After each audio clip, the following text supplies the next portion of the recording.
Today, something unpleasant happened to me. Maybe some of you can relate. You're going along great. Life is good. And then all of a sudden, you get a call. Or your boss asks to speak to you. And you're told something that immediately puts you on your guard. It feels like in an instant, your progress is gone. And you have this overwhelming feeling of, what's even the point? Quickly that shifts to anger and bitterness, and within moments you've gone from life is good to who cares anyways. In these moments we tend to feel isolated and alone, like we're the only ones who get it, and like no one else has ever had it as bad as we do.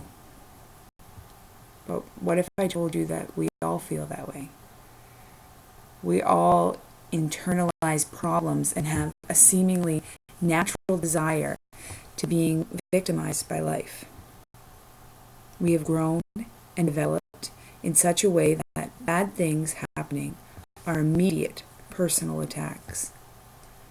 We hold on to our victim mentalities because, like a security blanket, they give us a sense of protection. But what we fail to see is just how detrimental living in that headspace is. What I've learned firsthand is that there's a sick sense of joy that comes from being a victim.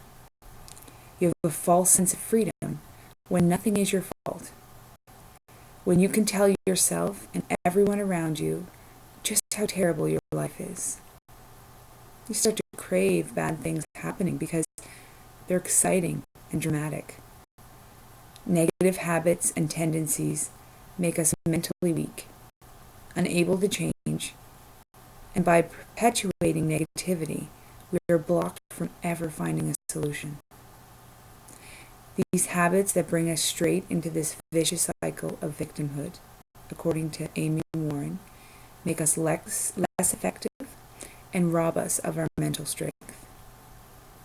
They are unhealthy beliefs about ourselves, feeling sorry for ourselves, not just being sad, but taking all of our energy and putting it into describing our terrible situation. We host pity parties and think, oh, woe is me, telling everyone who will listen just how rough we have it. We also have unhealthy beliefs about others. We all tend to give other people our power and then let them control us. And then ask, why do we not have control? We go on saying, we have no choice.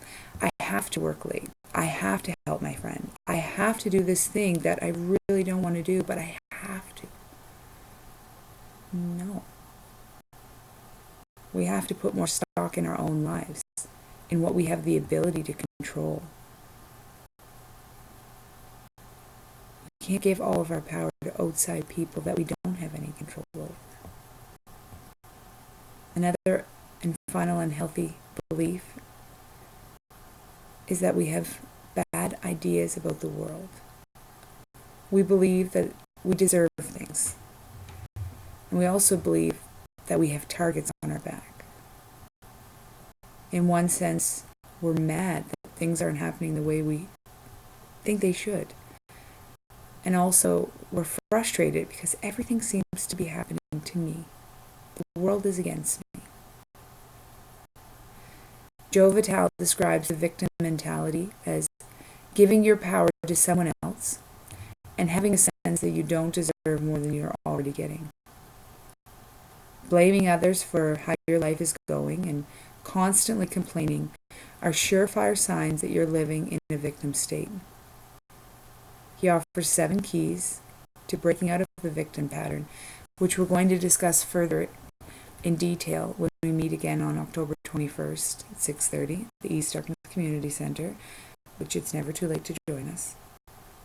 And here I'll give you just the headers. The way out of this pattern is to take 100% responsibility for everything that you can control. To be aware that there is an unconscious absorption of the culture we live in, and that victim mentality is programmed into us as young children. to understand that we are more powerful than we know. That is a quote behind me that I look at every single day. You are more powerful than you know. Become aware of your thoughts. Realize you are limitless. Imagine that emotion is the fuel. And finally, the most important and hardest of all, let go. Cutting off your dependency to people, places, things, food. It'll open up doors that you might have never truly believed existed before. I hope these ideas help get you thinking during this sometimes challenging weekend. Being in our comfort zone with family and having the free rein to eat until your pants no longer fit can be detrimental to your progress. But if you can remember to keep your control, you own it, maintain it. If you don't give your power to other people, and if you stick to your convictions, then you can enjoy this holiday with the company around you more than you enjoy the food that you're eating. So let's remember to be grateful and thankful this weekend and always. And I hope that these words help you until we meet again.